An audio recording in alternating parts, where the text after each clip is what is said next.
Suara piring jatuh memecah ruang makan siang itu. Semua orang terdiam. Budina berdiri di ujung meja. Wajahnya merah padam.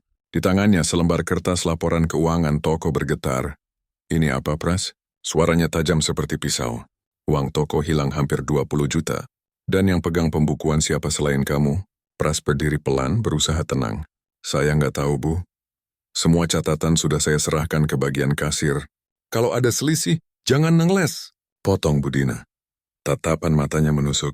Dari dulu saya udah bilang ke Sandra, jangan nikah sama karyawan. Lihat sekarang, baru sebentar kerja udah ngambil keuntungan sendiri. Suasana hening, hanya suara jam dinding yang berdetak pelan. Sandra duduk di sebelah ibunya. Wajahnya tegang, matanya bergetar menatap Pras. Bu, jangan langsung nuduh. Mungkin ada salah hitung. Sandra mencoba menenangkan, tapi Budina langsung menoleh tajam. Kamu masih bela dia? Dia itu cuma numpang hidup dari kita. Pras menarik napas panjang. Ia ingin bicara, tapi tenggorokannya kering. Semuanya terasa berat. Bukan karena jumlah uangnya, tapi karena yang menuduh bukan orang asing, melainkan keluarga yang seharusnya jadi tempat pulang. Beberapa jam kemudian, gosip sudah menyebar. Karyawan di toko bisik-bisik di belakang gudang. Ada yang bilang, Pras sengaja main angka. Ada yang bilang dia pinjam uang buat bayar utang. Padahal Pras nggak punya utang sama siapapun. Dia cuma karyawan yang kerja dari pagi sampai malam. Bantu mertua jaga toko bahan bangunan itu selama 2 tahun terakhir. Sore harinya, Pras duduk di ruang tamu rumah besar milik mertuanya. Sandra masih di kamar. Sementara Budina menatapnya dingin dari sofa. Mulai hari ini kamu nggak usah masuk kerja lagi, katanya datar. Kita nggak butuh orang yang ngambil keuntungan di belakang keluarga. Pras menatap lantai. Bu, kalau saya bersalah, tunjukkan buktinya. Tapi kalau cuma karena salah paham, jangan hancurin saya dengan omongan. Budina berdiri, tangannya menunjuk ke arah pintu. Kamu pikir saya bodoh? Uang segitu hilang begitu saja? Kamu pikir saya nggak tahu kamu orangnya kayak apa? Laki-laki miskin yang cuma modal manis mulut. Tepat saat itu Sandra keluar dari kamar, matanya merah. Mas, suaranya pelan tapi gemetar. Aku nggak tahu harus percaya siapa. Tapi tolong, untuk sementara, kamu pergi dulu dari rumah ini. Pras menatap istrinya lama. Pergi? Karena ucapan siapa? Mas tolong.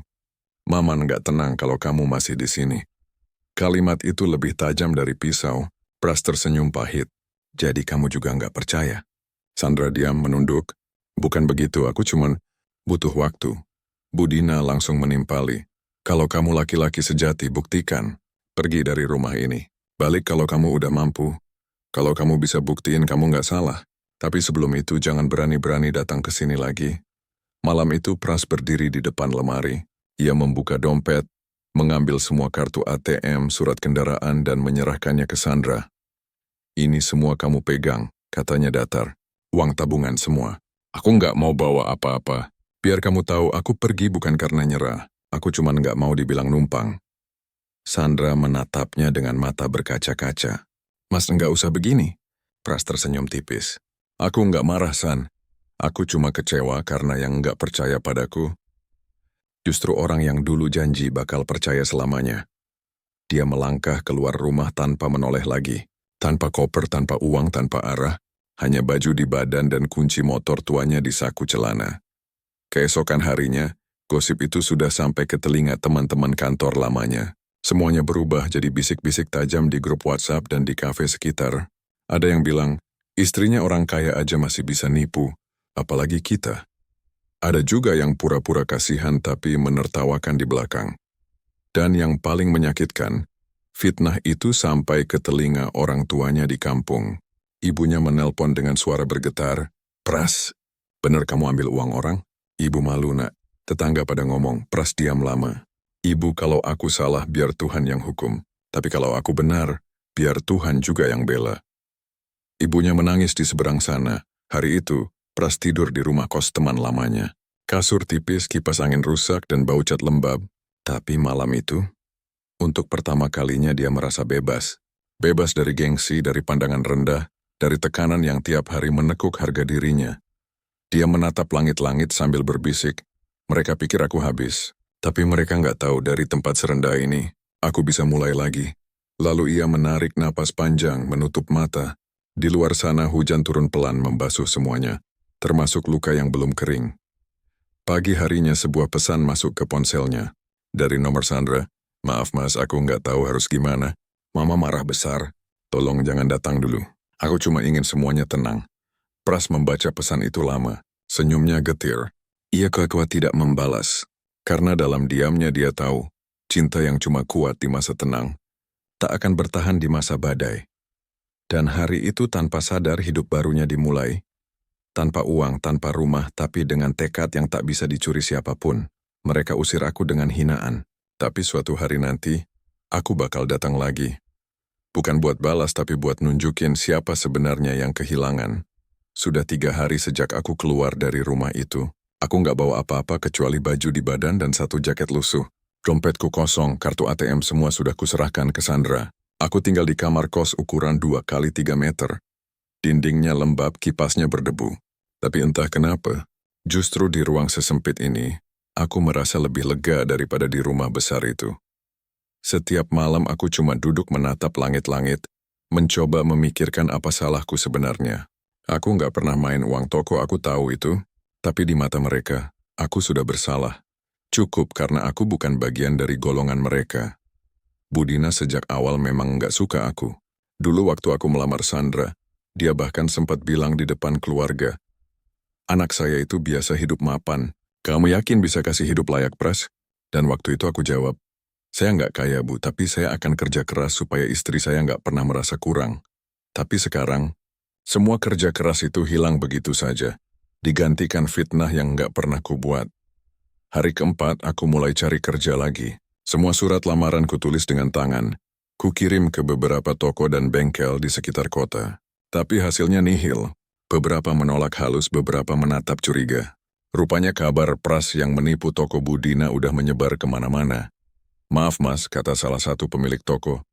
"Saya dengar Mas Pras punya masalah keuangan di tempat kerja sebelumnya. Saya nggak bisa terima dulu ya." Aku cuma mengangguk. Senyum kecut di bibirku terasa asin. Setiap malam aku pulang ke kos, duduk di kasur tipis, buka HP, berharap ada pesan dari Sandra. Tapi yang ada cuma status WhatsApp-nya. Foto makan malam bersama ibunya. Senyum di wajahnya terlihat tenang, seolah aku nggak pernah ada. Kadang aku berpikir, mungkin benar kata Budina waktu itu. Aku memang nggak pantas untuk Sandra. Tapi di sisi lain ada bagian kecil di dalam hatiku yang berbisik, "Bukan kamu yang salah, Pras. Kamu cuma ditaruh di tempat yang salah." Sampai akhirnya suatu malam, aku menerima telepon dari ayah. Suaranya serak berat. "Prah, Bu sakit. Dengar kabar itu dari tetangga. Kamu nggak apa-apa, Nak?" Aku tarik napas panjang. "Gak apa ya, aku baik-baik aja, cuma belum kerja lagi." Ayah diam sebentar. "Kalau capek, pulanglah. Rumah ini kecil, tapi pintunya nggak pernah ketutup buat kamu." Kata-kata itu seperti pelukan hangat di tengah dingin dunia. Tapi aku nggak mau pulang dengan tangan kosong. Aku nggak mau orang tuaku lihat aku kalah. Jadi aku jawabnya, "Belum ya. Aku harus buktiin dulu, anakmu ini bukan pencuri." Dan malam itu, aku berjanji pada diriku sendiri. Aku boleh miskin, boleh ditendang, boleh dihina, tapi aku nggak akan mati dalam keadaan dituduh. Beberapa minggu kemudian, aku dapat tawaran kerja dari seorang teman lama, Fahmi, yang punya usaha kecil jual beli bahan bangunan online. Dia tahu ceritaku, tapi nggak langsung percaya gosip. "Gue tahu lo bukan orang kayak gitu, Pras. Kalau lo mau bantu gue, kita jalan bareng. Tapi ya gajinya nggak seberapa dulu." Aku langsung terima. Hari-hariku mulai sibuk lagi. Bangun jam 5, bantu kirim barang ke proyek-proyek kecil, ngurus invoice dan ngitung stok di gudang. Tanganku kapalan, badanku pegal, tapi hatiku mulai hidup lagi. Suatu sore aku duduk di teras gudang bersama Fahmi. Dia bilang, "Lo tahu, Pras, orang yang dijatuhin fitnah itu kayak tanah liat. Kalau mau nggak kuat, pecah. Tapi kalau lo sabar, panasnya malah bikin lo keras dan kuat." Aku cuma senyum, tapi dalam hati aku tahu, dia benar. Sejak saat itu, aku berhenti berharap ada yang minta maaf padaku. Aku cuma fokus kerja. Setiap rupiah yang masuk, aku catat. Setiap kesalahan aku tanggung sendiri. Perlahan kepercayaan orang mulai balik. Pelanggan senang karena aku jujur. Fahmi bahkan bilang, "Gue senang punya partner kayak lo. Lo kayak hidup cuma buat buktiin sesuatu ke dunia." Aku jawab, "Bukan ke dunia, Mi. Cuma ke satu rumah yang udah ngusir gue." Tapi hidup nggak semudah itu. Suatu malam saat aku baru pulang, Aku lihat pesan dari nomor yang gak dikenal. Pesan itu cuma satu kalimat. Kau puas, Pras. Karena kau nama keluarga kami hancur. Aku tahu itu dari Budina. Aku nggak balas. Aku cuma baca ulang beberapa kali sambil tersenyum miris. Karena kenyataannya, bukan aku yang bikin nama mereka hancur. Mereka sendiri yang ngerobek kepercayaanku dengan tangan mereka. Dan mungkin, mereka baru mulai ngerasain apa rasanya dituduh tanpa bukti.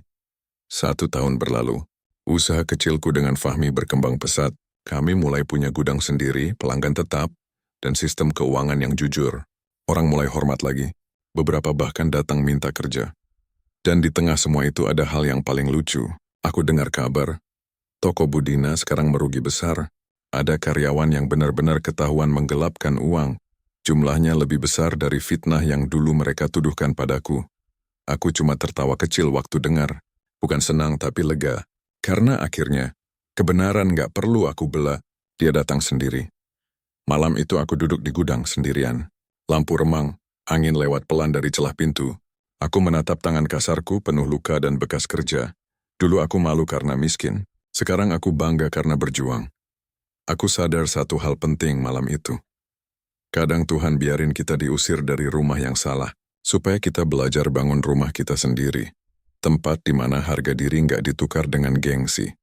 Dan di titik itu, aku tahu aku belum menang. Tapi setidaknya aku udah berhenti kalah. 2 tahun berlalu. Waktu berjalan pelan tapi pasti. Usaha kecilku bersama Fahmi berubah besar. Dari satu gudang sempit, sekarang kami punya 2 cabang. Satu di pinggir kota, satu di kawasan industri. Nama kami mulai dikenal, Pras Logistik and Supplies. Aku masih ingat betul hari pertama kami kirim barang ke proyek besar. Tanganku gemetar waktu tanda tangan kontrak. Nilainya hampir setara dengan seluruh harta yang dulu aku tinggalin di rumah mertua. Saat mobil truk keluar dari gudang, aku berdiri di depan pintu menatap logo di bodi kendaraan.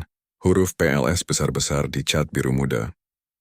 Di bawahnya ada tulisan kecil. Kejujuran adalah modal utama. Kalimat itu sederhana, tapi setiap hurufnya terasa seperti balasan buat semua tuduhan masa lalu. Beberapa minggu kemudian, aku diundang ke sebuah acara asosiasi pengusaha bahan bangunan. Di sana aku ketemu banyak orang yang dulu bahkan gak mau menyapaku. Beberapa tertegun waktu lihat aku datang dengan jas dan papan nama perusahaan sendiri. Ada yang bahkan nyeletuk, itu bukan Pras, yang dulu kerja di toko Budina? Aku hanya senyum. Orang yang mengenal masa lalumu belum tentu tahu seberapa keras kamu bertahan. Malam itu aku makan malam dengan Fahmi di sebuah restoran kecil. Kami ngobrol santai tentang rencana ekspansi. Tiba-tiba ponselku bergetar. Nomor tak dikenal. Aku angkat. Suara di seberang sana. Pelan tapi familiar. Mas Pras? Suara perempuan itu gemetar. Aku Sandra. Aku terdiam beberapa detik. Suaranya saja sudah cukup untuk membawa kembali semua kenangan. Rumah itu fitnah, hujan malam aku pergi. Mas, Mama sakit. Toko sekarang sepi. Aku tahu mungkin aku nggak pantas nelpon, tapi aku cuma pengen bilang, maaf. Aku menarik napas panjang. Aku udah maafin dari dulu, San. Tapi maaf itu nggak akan ubah yang udah terjadi. Dia menangis di seberang sana. Aku cuma nggak tahu harus mulai dari mana. Aku menatap meja, menatap bekas kopi yang masih hangat. Mulailah dari percaya lagi sama kebenaran, bukan kata orang. Lalu aku tutup telepon perlahan. Beberapa hari kemudian aku tahu dari Fahmi kalau toko Budina benar-benar jatuh. Stok barang macet, pelanggan kabur, pegawai lama keluar satu persatu. Dan yang paling parah, orang kepercayaannya, yang dulu bikin laporan palsu soal uang hilang 20 juta, ketahuan menggelapkan ratusan juta. Budina marah besar, tapi sudah terlambat. Semua sudah hancur, aku tidak tertawa. Tidak juga merasa puas. Aku hanya diam, karena buatku, hidup sudah menulis naskah balasan sendiri, tanpa perlu aku ubah sebaris pun. Satu sore, aku sedang memeriksa gudang waktu seorang satpam datang. Pak, ada tamu, katanya keluarga Bapak. Aku keluar dan di luar pagar berdiri seorang perempuan berkerudung sederhana, Sandra. Dia menunduk, tangan memegang tas kecil. Wajahnya lebih tirus tapi matanya masih sama. Mas Pras, suaranya pelan, hampir tak terdengar. Aku cuma pengen lihat kamu sebentar. Aku dengar usaha kamu maju, aku bangga. Tapi aku juga malu. Aku menatapnya lama. Angin sore lewat di antara kami. Sandra, kataku perlahan. Kita dulu bukan berpisah karena miskin, tapi karena kamu milih percaya sama yang salah. Dan kepercayaan itu sekali jatuh nggak bisa dibeli lagi. Dia menangis menutup wajah. Aku bodoh, Mas. Aku nurut Mama, padahal hatiku tahu kamu nggak salah. Aku pengen mulai lagi. Aku pelan-pelan geleng kepala. Bukan aku yang pergi, San. Kamu yang ngusir aku. Dan aku nggak marah. Tapi aku udah jalan terlalu jauh buat balik ke masa itu. Dia menatapku dengan mata sembab. Jadi, kamu beneran nggak mau aku kembali? Aku tersenyum kecil. Bukan soal mau atau nggak mau. Cinta sejati itu tinggal waktu badai datang. Bukan datang lagi setelah reda. Sandra menangis makin keras. Aku melangkah pelan, menepuk bahunya. Jaga ibumu baik-baik. Aku cuma pengen kita sama-sama belajar. Yang dijatuhkan fitnah nggak akan kalah. Selama dia masih jujur. Aku meninggalkannya di depan pagar, melihat dari kejauhan bagaimana ia menunduk di bawah langit senja, dalam diam yang penuh penyesalan. Malamnya aku duduk di balkon rumah kecilku, melihat lampu kota dari kejauhan. Di dalam Fahmi tertawa bersama anaknya yang masih kecil. Aku tersenyum. Mungkin aku nggak punya keluarga seperti dulu, tapi Tuhan ganti dengan ketenangan yang bahkan lebih berharga.